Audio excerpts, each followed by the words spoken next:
আসসালামু আলাইকুম প্রিয় অনার্স তৃতীয় বর্ষের ছাত্রছাত্রীবৃন্দ, আশা করি সবাই ভালো আছো। তো আজকে আমার পরবর্তী ক্লাসটি নিয়ে এসেছি বাংলা রম্য ও ভ্রমণ সাহিত্যের।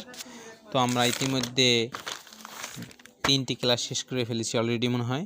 তো আজকে আমরা দেখব যে এই বঙ্কিমচন্দ্রের মতে যে কৃপণ ধ্বনি চুরি, এটা পড়িয়েছিলাম, যে এটা প্রশ্নটি এরকম পড়িয়েছিলাম, বঙ্কিমচন্দ্রের মতে চুরি অধর্ম হয় কার? কৃপণ ধ্বনির। তো আজকে আমরা দেখব আয়না গ্রন্থে সংকলিত শেষ গল্পটির নাম। আয়না গ্রন্থে সংকলিত শেষ গল্পের নাম ছিল ধর্মরাজ্য। শেষ গল্পের নাম কি ছিল?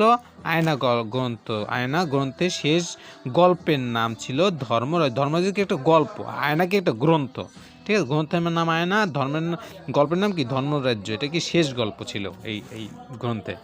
তারপরে এমদাদের একজন ছিল তোমার যে অভিভাবক ছিল, অভিভাবকটি ছিল কি? বিদ্যা ফুফু।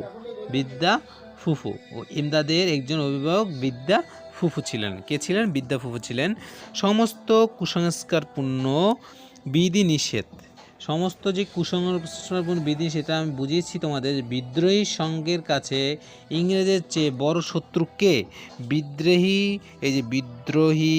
সংঘর্ষের ইংরেজের চেয়ে বড় শত্রু কি? বিদ্রোহী সঙ্ঘের ইংরেজের চেয়ে বড় শত্রু কে? সমস্ত যে বড় শত্রু, সমস্ত কুসংস্কারপূর্ণ বিধি নিষেধ, এই সমস্ত কুসংস্কারপূর্ণ বিধি নিষেধ। তারপর আমরা দেখব এটা দিয়ে একটা মানে ইউরাশীয় বি একজন নাম, এটা ইউরেশীয় বি মহাশয়। এটা বুঝিয়েছি যে পুনা একটি জাহাজের নাম। তো পুনা জাহাজে প্রতিদিন কিসের সময়? খাবারের সময় লেখকের পাশে কে বসতো? লেখকের পাশে বসতো কি? ইউরাশীয় বি মহাশয়। ইউরাশীয় বি মহাশয়। তারপর আমরা দেখব শবনব কি? উপন্যাস গ্রন্থ। শবনব কি? একটি উপন্যাস গ্রন্থ। একটি উপন্যাস গ্রন্থ। কোমরে এক আঁচল বাঁধা, মানে এটা বুঝেছি যে ইংল্যান্ডের দাসীরা কিভাবে কি দিয়ে সবকিছু মোছে।